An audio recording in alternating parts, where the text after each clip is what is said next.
তো নমস্কার, রাধে রাধে। তো আপনাদের একটা আমি এই হাঙ্কের একটা প্রবলেম আছে, প্রবলেমটা আমি দেখাচ্ছি। আপনারা দেখুন, এই হাঙ্কটা, এই হাঙ্গারি এটা, তো এটা অনেকবার ইঞ্জিনে পিস্টন নতুন সেট কোম্পানি লাগানো হয়েছে। লাগানোর পরও গাড়িটা কী করতো, গাড়িটা ধোঁয়া মারতো।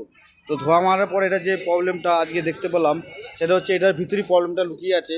সেটাই আপনাদের আর কি দেখাবো, এটা প্রবলেম কী আছে। নতুন সিটার পিস্টন দুবার লাগানো হয়েছে, ভাল্ব গাইড পাইপ সব নতুন কাজ করার পরও এই গাড়িটা ধোঁয়া মারে। সেটা আজকে দেখাবো কেন ধোঁয়াটা মারে। বলো তো মিস্ত্রিদা। এই যে মিস্ত্রি কাজ করছে, দেখাচ্ছি। প্রবলেমটা হচ্ছে যে এখানে একটা ওরিং থাকে, এই ওরিংটা না দেখলে ইউরো টু থেকে এটা ধোঁয়াটা মারে। তো দেখাচ্ছে এই যে ওরিংটা, এই ওরিংটা খারাপ হয়ে গেছে, তার জন্য গাড়িটা ধোঁয়া মারে। এই যে এখান থেকে ডাইরেক্ট মোবিল চলে যেত, এই টপ কভারের মধ্যে এই ওরিংটা থাকে, এখান থেকে কী করে মোবিল চলে যায় ইঞ্জিনের ভিতরে।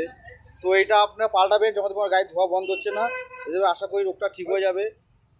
তো ভিডিওটা ভালো লাগলে একটা লাইক, কমেন্টস আর শেয়ার করে দেবেন। আমার নতুন